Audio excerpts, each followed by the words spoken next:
안녕하세요. 서울에 살고 있는 20대 후반의 여자입니다. 집에 있기보다는 외출해서 사람도 만나고 쇼핑도 하는 걸 좋아해서 사실 이런 채널을 즐겨 듣지는 않았어요. 그런데 한창 결혼 문제로 힘들 때 이곳의 사연을 우연히 듣게 되었는데 비슷한 고민을 가진 사연자의 얘기에 빠져들어 눈물까지 흘리게 되더라고요. 그때 마음이 좀 치유가 된 느낌이랄까요? 나 같은 사람이 또 있구나. 나만 힘든 게 아니구나.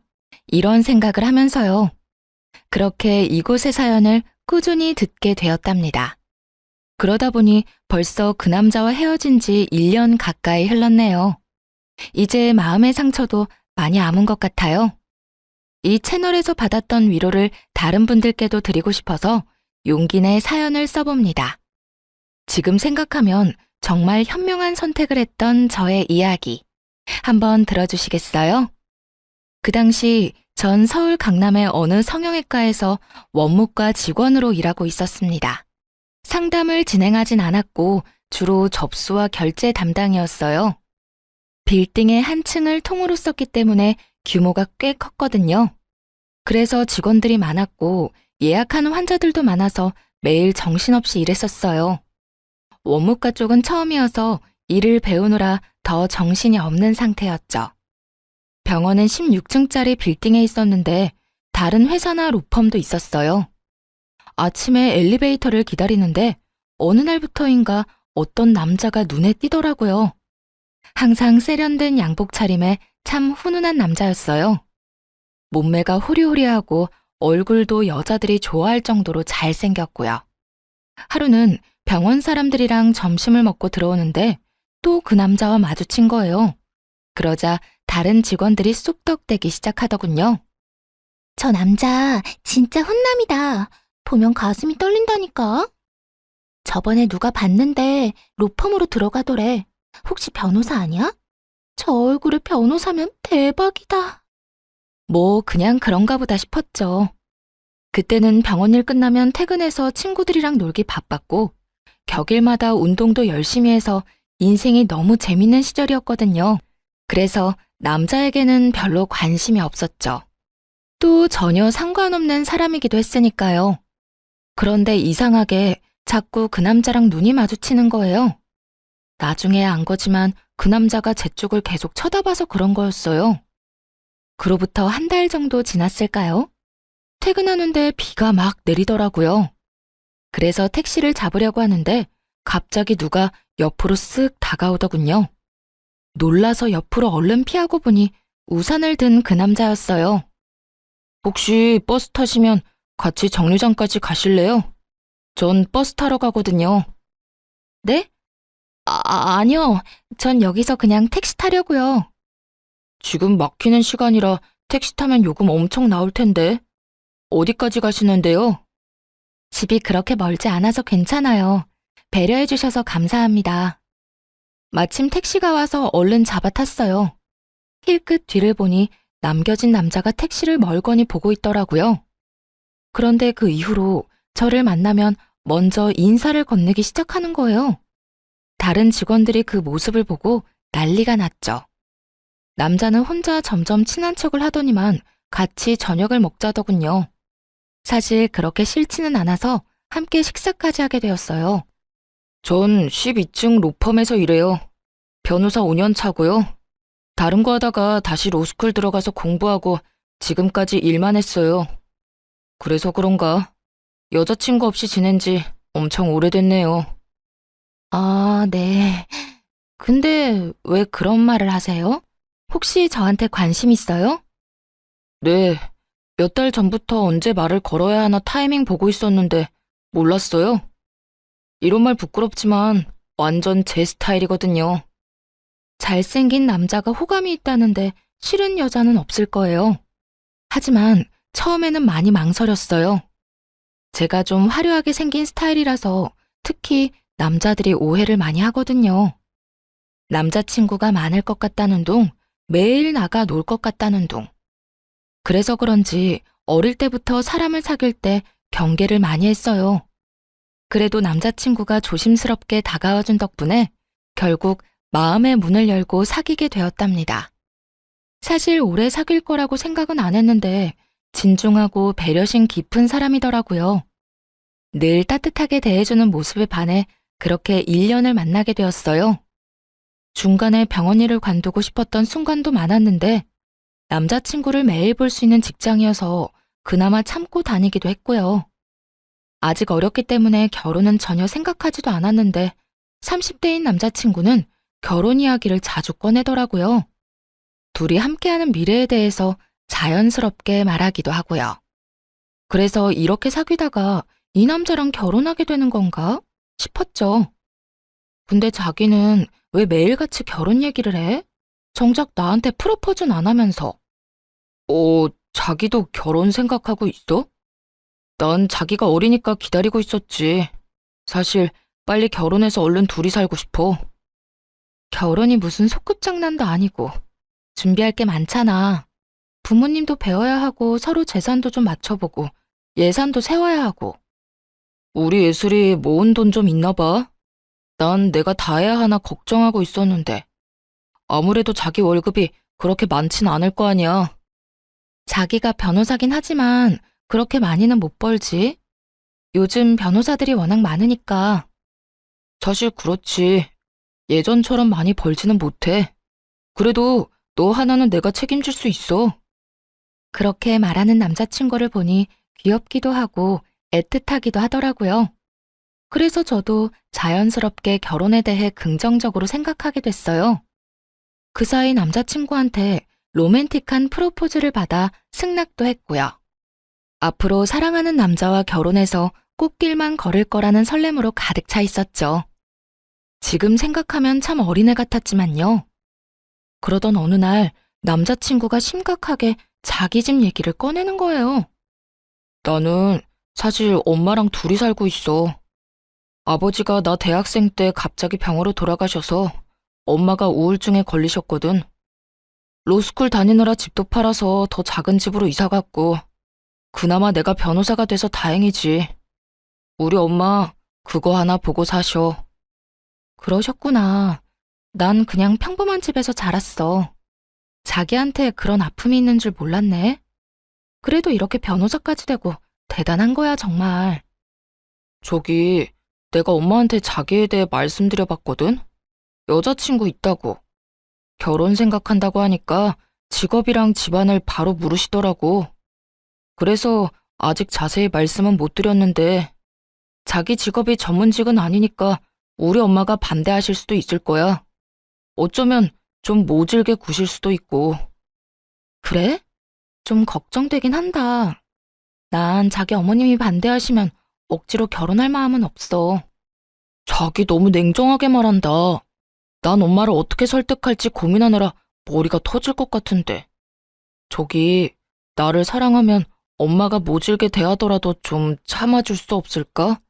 사실 자기가 공부 열심히 해서 좋은 직업 가졌으면 이런 걱정 안 했을 테니까. 남자친구가 이렇게 말하는데 좀 어이가 없더라고요. 병원에서 접수하는 일을 한다고 엄청 하찮게 여기는 느낌이었죠.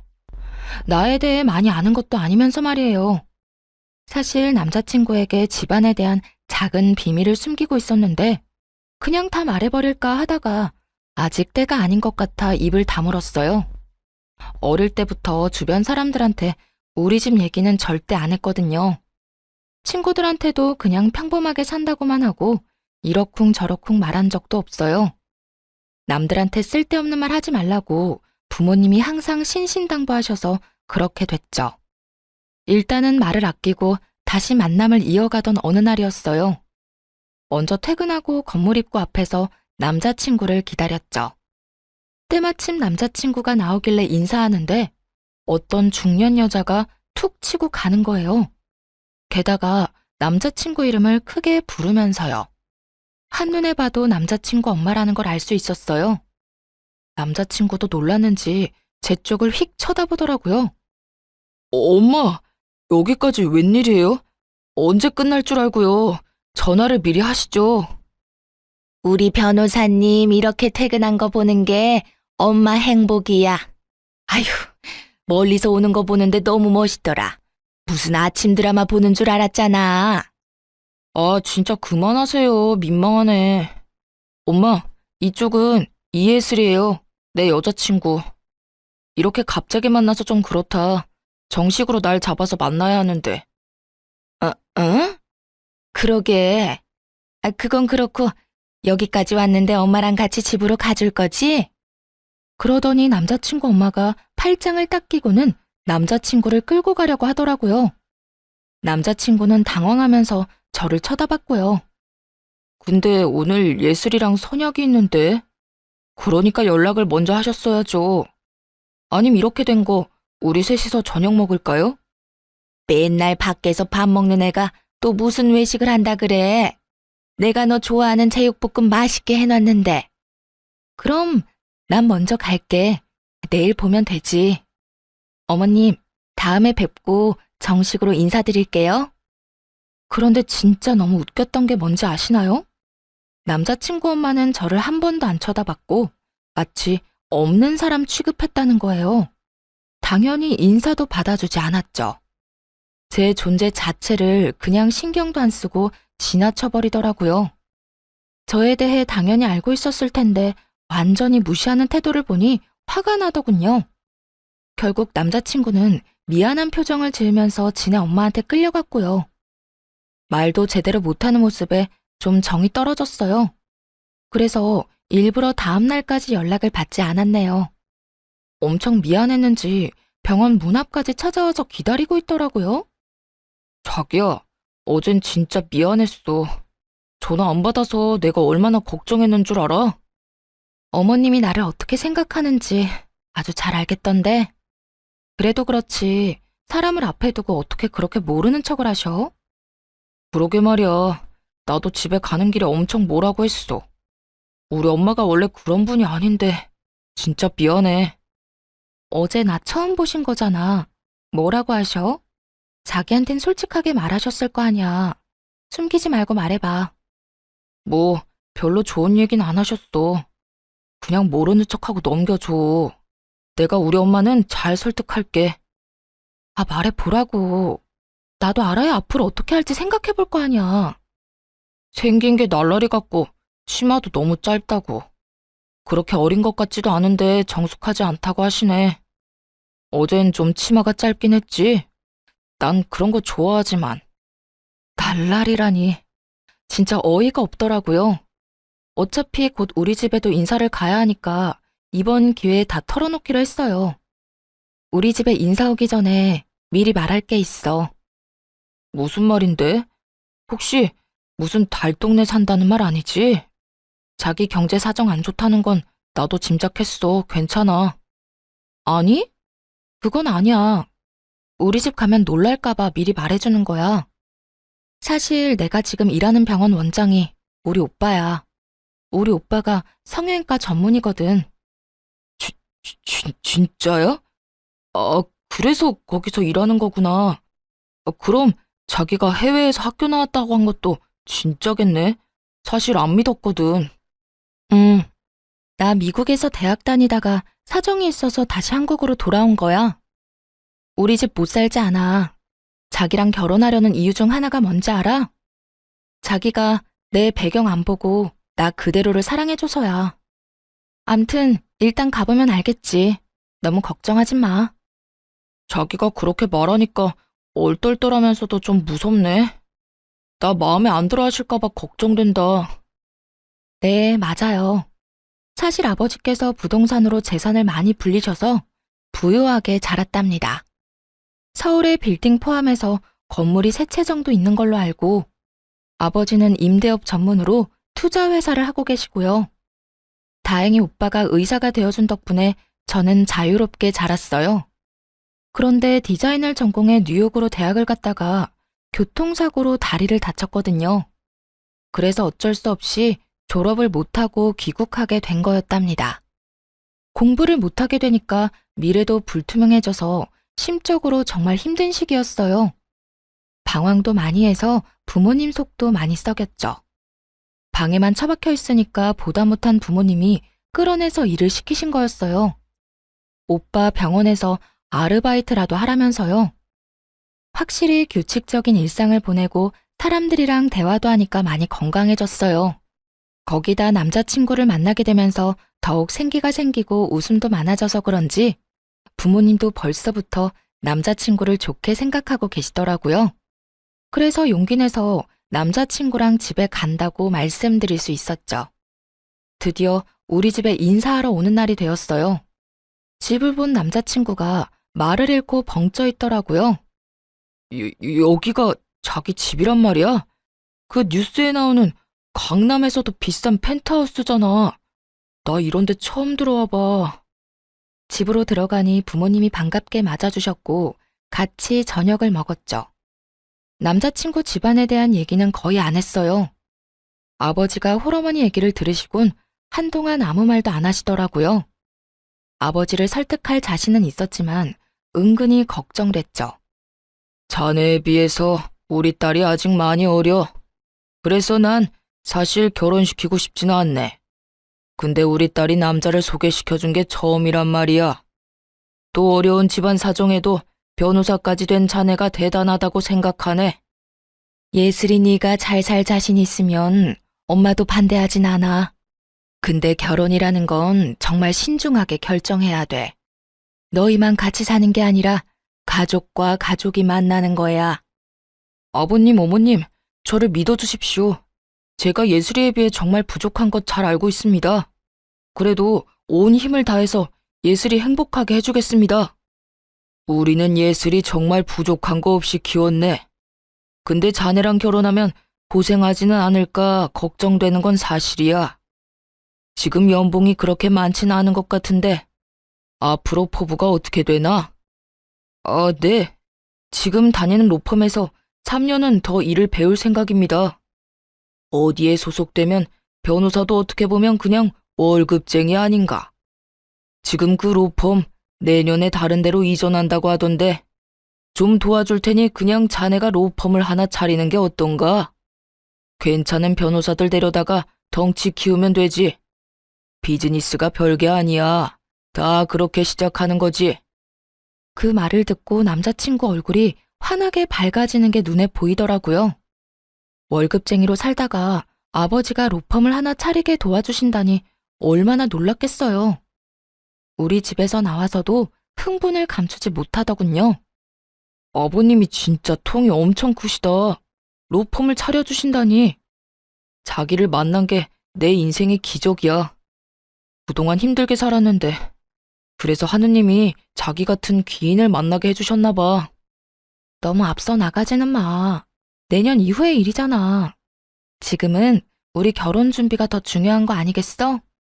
그래서 말인데 우리 집에 대한 얘기는 자기 어머님한테 말 안 했으면 좋겠어. 왜 말을 하지 마? 우리 엄마 엄청 좋아하실 텐데. 가뜩이나 자기 마음에 안 들어 하셨는데 완전히 좋은 기회잖아. 그래서 싫다는 거야. 내가 날라리 같다고 싫어하셨는데 우리 집 배경 때문에 태도 달라지는 거 싫어. 나 사실 지금껏 살면서 주위 친구들이나 지인들한테 그런 상처를 많이 받았어. 자기 어머님도 나를 있는 그대로 봐주셨으면 좋겠어. 자기가 그런 것처럼. 뭐 자기가 그렇게 하고 싶다면 말은 안 할게. 어차피 상견례하면 그때 아시게 되겠지. 그때까진 비밀로 할 테니까 우리 엄마랑 친해지는 노력 같이 해보자. 그렇게 몇 주일이 지났습니다. 그런데 어느 날 모르는 번호로 전화가 끊임없이 오더라고요. 전화를 받았더니 글쎄 남자친구 엄마였지 뭐예요. 내가 지금 집 주소 보낼 테니까 오늘 저녁에 집으로 좀 와라. 우리 형민이한테는 말하지 말고. 네? 오늘 저녁에요? 너무 갑작스러운데 주말에 오빠랑 같이 찾아뵈면 안 될까요? 아니 내가 오라면 오는 거지 뭔 말이 많아. 안 오면 네 손해니까 알아서 해. 다짜고짜 그렇게 차갑게 말하고는 끊어버리시더라고요. 그리고 바로 집 주소가 문자로 도착했어요. 정말 가야 하나 고민을 많이 했어요. 그래도 노력하는 게 맞는 것 같아서 일부러 백화점에서 과일 세트까지 사서 갔네요. 도착한 곳은 서울 변두리에 있는 작은 아파트 단지였어요. 주변에 산도 있어서 그런지 아늑해 보이더라고요. 초인종을 누르자 얼마 안 있다가 예비 시모가 문을 확 열어젖혔어요. 그리고 말도 없이 휙 들어가 버리길래 순간 당황했지만 우선 안으로 들어갔어요. 뭘 그렇게 두리번거려? 설마 서울 아파트 처음 보는 건 아니지? 내가 관심이 없어서 형민이한테 물어보지도 않았는데 넌 어느 동네 사니? 혹시 어디 달 동네 사는 건 아니지? 어머님, 저번부터 말씀드리려고 했는데 말씀이 좀 지나치신 것 같아요. 저를 마음에 안 들어 하시는 건 알겠는데 그래도 좀 예의를 갖춰주세요. 뭐라고? 어디 어린 게 어른 앞에서 눈 똑바로 뜨고 예의 타령이야? 넌 지금 예의가 있어? 하긴 가정교육이 중요한 건데 뭐 그런 환경에서 자랐으니 내가 기대를 하면 안 되지. 도대체 사람을 어떻게 생각하고 있는 건지 예비 시모의 태도에 기가 막히더라고요. 그래도 꾹 참고 과일 바구니를 내밀었는데 예비 시모가 혀를 쯧쯧 찼답니다. 너 병원 접수원이라고 하던데 돈이 썩어나니? 이게 얼마나 비싼데 이렇게 척척 싸와? 이런 것만 봐도 네 머리가 얼마나 텅텅 비었는지 알겠다. 어머님께서 과일 좋아하신다고 해서 일부러 멀리까지 가서 사온 거예요. 그냥 맛있게 드셔주세요. 그렇게 많이 안 비싸요. 아이고, 이게 안 비싸다고? 네 수입이 뻔한데 낭비가 너무 심한 거 아니니? 데이트할 때 우리 아들 돈 다 털어먹는 거 아니야? 힘들게 돈 벌어서 뭔 짓인지. 저 오빠랑 데이트 비용 반반씩 내거든요. 마음에 안 드신다고 해도 왜 그렇게 절 대하시는지 잘 모르겠네요. 저는 그냥 어머님이랑 친해지고 싶어서 온 거예요. 우리 아들 구워 삶은 것도 모자라서 나도 어떻게 해보려고? 어림도 없지. 그래, 우리 아들이랑 그렇게 결혼하고 싶으면 오늘 저녁 좀 차려봐. 내가 우리 아들 밥 하나는 참 잘해 먹였어. 너랑 결혼했다가 라면만 먹게 할 순 없으니까 요리 솜씨가 어떤지 좀 보자.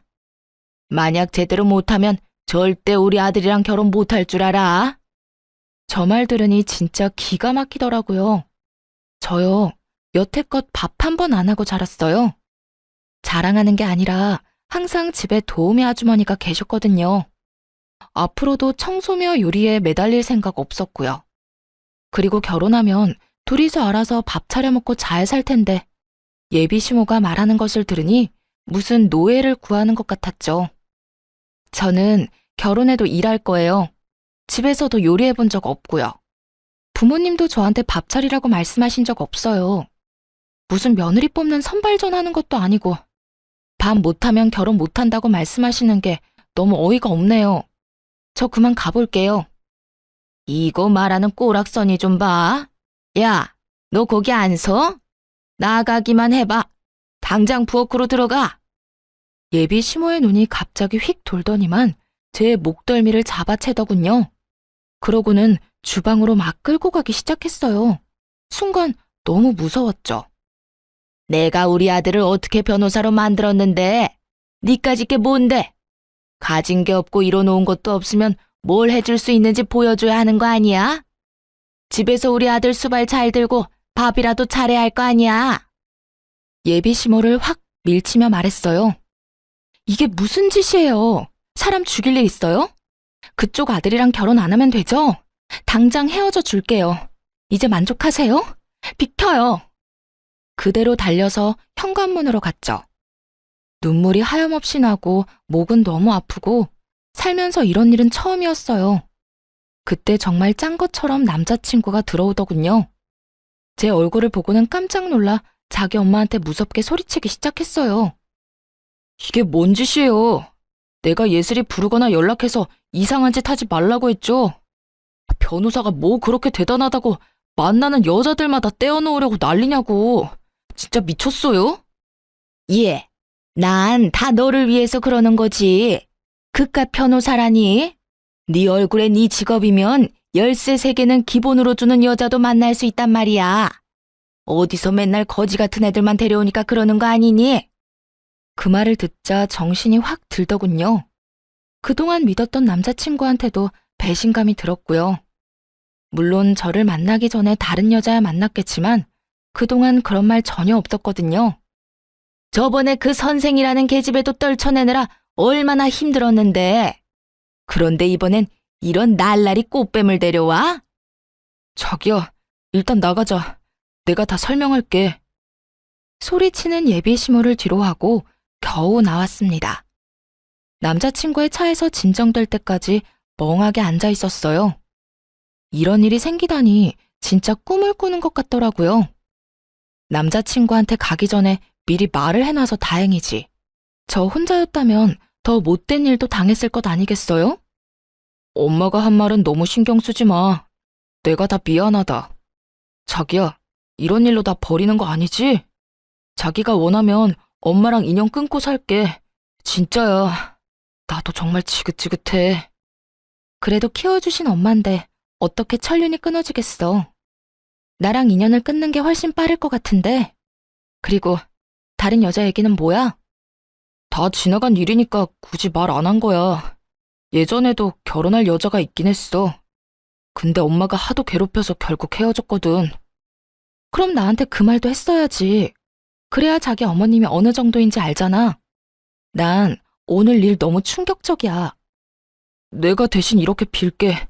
진짜 미안해. 그래서 자기 집안에 대해서 미리 말하자고 한 거야. 그러면 엄마가 잘 대해주실 게 확실하고 결혼까지 아무 문제 없으니까. 그거야 자기한테 유리한 입장인 거고 내가 굳이 그렇게까지 하면서 결혼할 필요는 없는 것 같아. 우리 좀 생각할 시간을 갖자. 당분간 연락하지 마. 계속 붙잡는 남자친구를 밀어내고 얼른 제 차로 돌아가 버렸어요. 그런데 2주 정도 시간이 흘렀는데도 남자친구에게선 진짜 연락 한 통 없더라고요. 이렇게 끝내는 게 맞다고 수십 번 되뇌면서도 괘씸한 마음이 들었죠. 참 이상하게도 건물 안에서도 마주치질 않더군요. 그렇게 일주일이 더 지났는데 엘리베이터 앞에서 드디어 남자친구를 마주쳤어요. 그런데 정말 다른 사람처럼 너무나 초췌하게 변해 있는 게 아니겠어요? 그 사람이 저를 보며 힘없이 씩 웃자 저도 모르게 눈물이 왈칵 쏟아지더라고요. 결국 그날 저녁에 만나서 얘기를 하게 됐죠. 나 2주 동안 병가 내고 사무실 못 나갔어. 자기랑 못 만나니까 진짜 지옥 같더라고. 병가를 다 써서 결국 다시 출근하는데 이번에는 자기 마주칠까봐 너무 무섭고 어떻게 해야 될지도 모르겠고. 남자가 뭐 그렇게 용기가 없어? 그렇게 나랑 결혼하고 싶으면 어떻게든 잡든지 행동하는 걸 보여줘야지. 자기가 나한테 과분한 사람인 걸 아는데 염치 없이 어떻게 그래? 그런 수모를 겪게 하면서까지 잡을 수는 없지. 그 순간에 진짜 이 남자를 사랑한다는 걸 느꼈던 것 같아요. 지금 생각하면 참 바보 같지만요. 어쨌든 사람 마음이 그렇게 무 자르듯이 잘리는 게 아니니까요. 사실 자기한테 말을 안 했는데 우리 엄마 때문에 너무 힘들었거든. 여기 빌딩 앞에서 자기 처음 봤던 날에 엄마가 무슨 짓을 했는 줄 알아? 당장 헤어지라고 난리치면서 수면제 털어먹는 신용까지 했어. 진짜야? 자기 어머님 진짜 대단하다. 아들 인생인데 도대체 왜 그렇게 집착하시는 거야? 아, 참 웃긴 게 뭔지 알아? 그게 처음도 아니라는 거야. 전에는 응급실 가서 쉬하고 난리도 아니었어. 근데 의사가 나한테 조용히 그러더라. 수면제가 아니라 비타민이었다고. 그래서 이젠 어머니가 그런 쇼를 해도 아무렇지도 않더라고. 사실 약이 아니라 비타민인 거 다 아니까. 미안하지만 그 말을 들으니까 난 더 이 결혼에 자신이 없어졌어. 어떻게 평생 자기 어머님을 견디면서 살겠어? 나랑 결혼하고 싶으면 자기가 확실히 해줘. 우리 집 얘기 안 하고 결혼 승낙 받아내. 그리고 절대 우리 결혼 생활에 터치 안 하시겠다고 확답 받아줘. 억지스러워 보여도 그게 내 조건이야. 그게 안 되면 앞으로 나한테 더한 요구도 할 뿐인 것 같아. 그러자 남자친구가 갑자기 무릎을 꿇더니 펑펑 울기 시작하더라고요. 내 평생 자기만큼 사랑한 여자는 없어. 자기를 지키기 위해서라면 뭐든지 할 거야. 어떻게든 엄마가 우리 일에 더 이상 참견 못하게 내가 확실히 정리할게. 나 조금만 기다려줘. 우리 안 헤어지는 거 맞지? 남자친구가 울면서 사정을 하기도 했고 저도 사랑하는 마음이 컸기에 우선은 일을 해결할 때까지 지켜보기로 했죠. 다시 만나니까 제 마음도 안정되는 게 느껴졌답니다. 그래도 사랑이 있으니 힘든 난관을 견딜 수 있을 거라는 순수한 믿음이 있었죠. 며칠 뒤 그 일이 있기 전까지는 말이죠. 병원에서 일하고 있는데 낯익은 여자가 저를 째려보며 들어오는 거예요.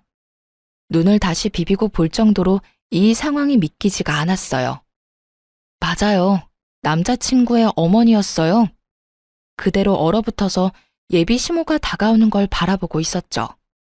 예, 너 내가 좋게 해결하려고 했는데 가만히를 안 있는구나. 진짜 우리 아들하고 결혼을 한다. 이 말이지 감히. 예비 시모는 그 큰 병원에서 수십 명의 환자들에게 들으라는 듯 소리쳤어요. 놀라서 제 옆으로 다가온 다른 직원들이 예비 시모를 말리기 시작했죠. 무슨 일인지는 몰라도 나가주세요. 여기 지금 영업하고 있는데 뭐 하시는 거예요? 내가 여기 왜 왔는지는 저 맹랑한 계집애한테 물어봐. 화병이 나서 지금 쓰러져 죽을 판이야. 어디서 꽃뱀 주제에 우리 아들을 넘봐? 여기 있는 사람들한테 한번 다 말해볼까? 누구 편을 드는지? 지금 여기 사람들 많으니까 나가서 얘기하세요. 아무리 그래도 일하는 직장에 오셔서 지금 뭐 하시는 거예요? 이까지 접수대에서 일하는 주제에 뭔 대단한 거 한다고. 너 대학이나 제대로 나왔어? 너 같은 애들 뻔하지. 반반한 얼굴 하나 믿고 잘난 남자 꼬시려고 하는 거 내가 모를 것 같아? 너 당장 우리 아들한테서 떨어져. 그 확답 받을 때까진 난 절대 여기서 안 나간다. 그러고는 예비 시모가 갑자기 정수기 쪽으로 가더니 컵에 찬물을 담기 시작했어요. 하도 열을 내더니 물 마시려는가 보다 하는 찰나에 그걸 저한테 확 뿌린 거 있죠. 그 많은 사람 앞에서 물까지 뒤집었으니 정말 너무 화가 나고 견딜 수가 없더군요. 사람들이 수군대는 소리가 들려왔어요. 이에 질세라 탕비실로 가서 큰 물통에 물을 한가득 떠 예비 시모한테 확 뿌렸죠. 나 절대 당신 아들이랑 결혼 안 해. 걱정 붙들어 매세요. 나중에 절대 후회하지 말고 나한테 구질구질하게 매달리지 말아요. 알았어요? 이게 진짜 미친년이네. 감히 나한테 물을 뿌려? 내가 너한테 매달린다고? 지나가던 개가 웃겠다. 너나 지금 네가 한 말 꼭 지켜. 우리 아들 앞에 다신 나타나지 마. 밖에서 한바탕 소동이 일어나니 당연히 진료실 안까지 그 소리가 다 들렸겠죠. 진료를 보던 오빠가 나오더니 놀라서 얼른 저한테 달려왔어요. 이게 지금 다 무슨 일이야? 누가 진료 중인 병원에 와서 이런 짓을 하는 거야? 예슬아, 뭔 일이야? 설마 그 아줌마야? 오빠의 목소리를 들으니 갑자기 서러움이 몰려와서 눈물이 나더라고요. 6살 위인 오빠가 저를 어릴 때부터 엄청 귀여워했거든요. 처음에 고백받았다고 했을 때 병원이랑 로펌이 같은 건물에 있다 보니 오빠가 다른 사람들 통해서 남자친구에 대해 알아봐 주기도 했고요. 사귀는 것도 오빠한테 제일 먼저 말했고 남자친구랑 같이 식사도 몇 번 했어요. 예비 시모에 대해서도 유일하게 알고 있는 사람이 우리 오빠였답니다. 그 집에서 큰일을 당하고 왔을 때 오빠가 엄청 화내면서 당장 헤어지라고 해서 그 후에 다시 남자친구를 만나는 것도 말 못했었어요. 그런데 오빠 병원에서 이런 일이 생겼으니 정말 너무 민망해서 미치겠더군요. 아줌마, 남의 병원에 와서 영업 방해, 기물 파손에 뭐 하는 짓이에요? 아들이 변호사라면서 법에 대해 잘 모르시나 보네. 지금 당장 고소당하고 싶어요? 네? 아니, 그게 아니고 여기서 일하는 직원이 꽃뱀이라고요. 그거 알고 있어요? 얘 당장 잘라요. 병원 이미지 나빠진다고. 뭔 말도 안 되는 소리를 하고 있어요. 그쪽이 여기서 물 뿌리고 난리쳐서 고소할 거라는데 우리 예슬이한테 한 짓도 명예훼손 처리할 거니까 당신 아들한테 잘해보라고 해요. 아니, 우리 아들 얘기가 왜 나와요? 그리고 우리 아들이 변호사인 건 의사 선생님이 어떻게 알아요? 아줌마, 얘가 내 하나밖에 없는 동생이에요. 알았어요? 그쪽 아들도 내가 몇 번 만났고 아줌마가 한 폐악질도 다 들어서 알고 있다고. 아주 간신히 참고 있는데 사람 열받게 하시네. 당장 여기서 안 나가요? 아이, 말도 안 돼. 얘가 친동생이라고요? 그럼 왜 말을 미리 안 했어?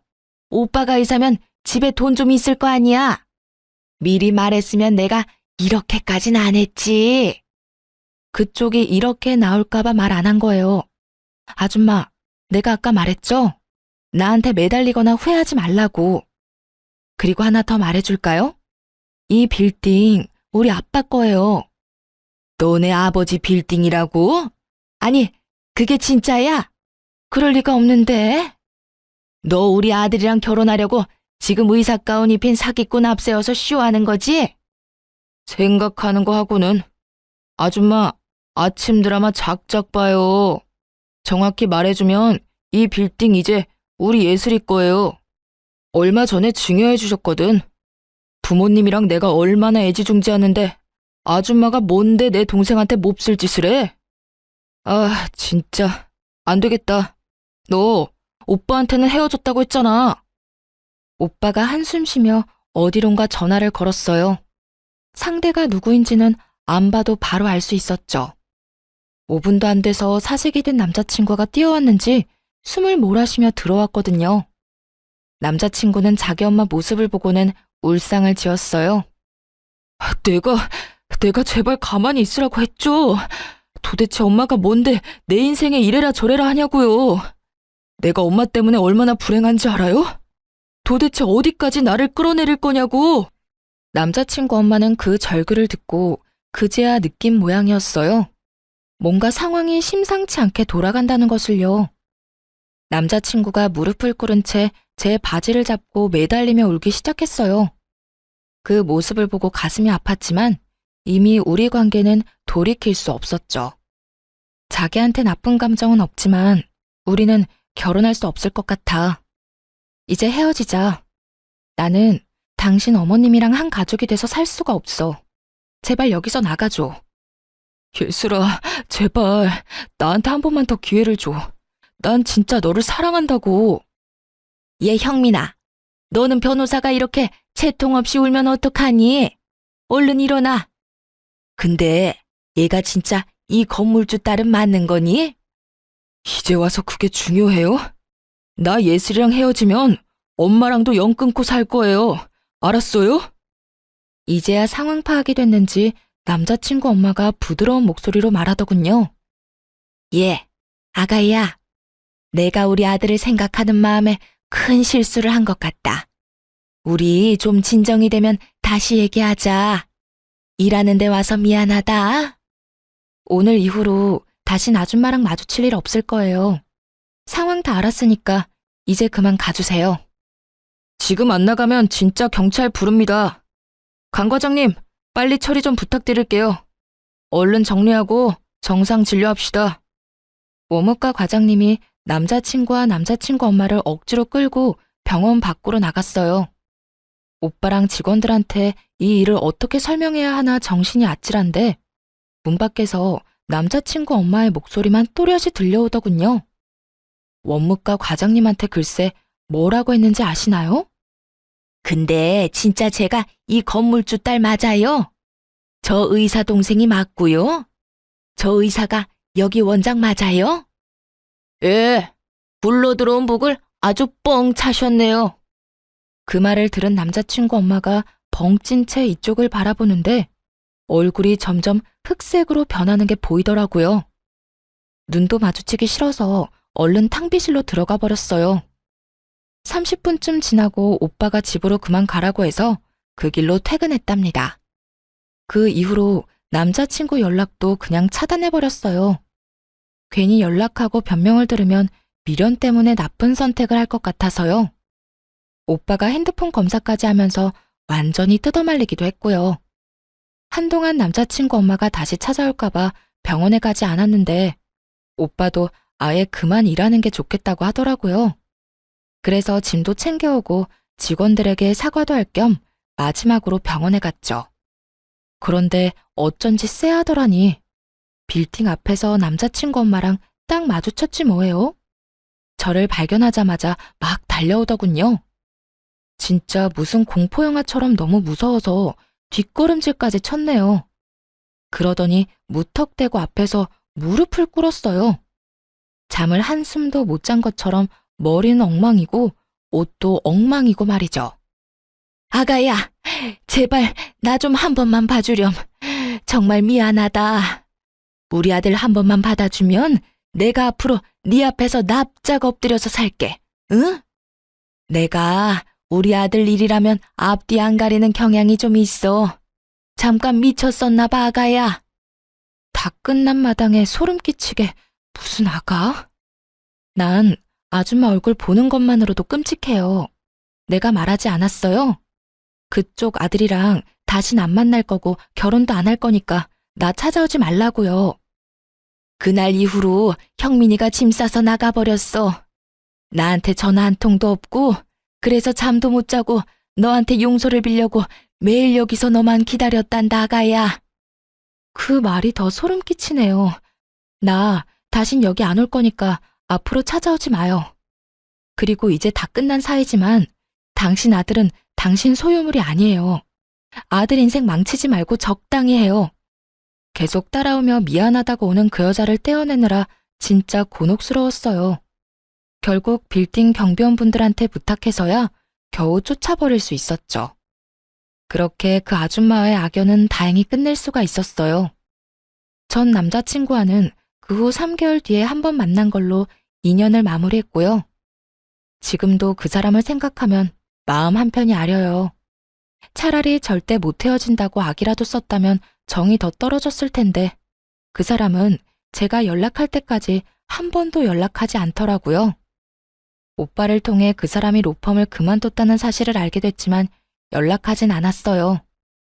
그런데 어느 날 그 사람에게서 메시지가 왔더군요. 물론 바보 같은 건 알지만 그래도 한 번 만나서 마무리를 짓고 싶더라고요. 자주 가던 공원에서 만나서 어색하게 얘기를 이어나갔죠. 우리 엄마가 병원 앞에서 매일 너 기다렸단 소리 들었어. 정말 미안해. 내가 알아서 해결했어야 했는데. 우리 엄마 아직도 나한테 별 미친 소리를 매일같이 하고 있어. 너 잡으라고 돈 많은 며느리 놓쳐서 평생 제정신으로 못 살겠다고. 나도 병원 오래 안 나갔다가 딱 한 번 갔어. 매일 기다리고 있는 줄은 몰랐지 뭐. 이제 다 끝난 일이야. 예슬아, 너무 미안해서 차마 돌아오라는 말은 하지 못하겠어. 근데 진짜 내 욕심으로 한 번만 다시 잡고 싶다. 나 엄마 집에서 나와서 혼자 살고 있어. 평생 엄마 안 보고 산다고 해도 나한텐 기회가 없을까? 나도 오빠한테 나쁜 감정은 없어.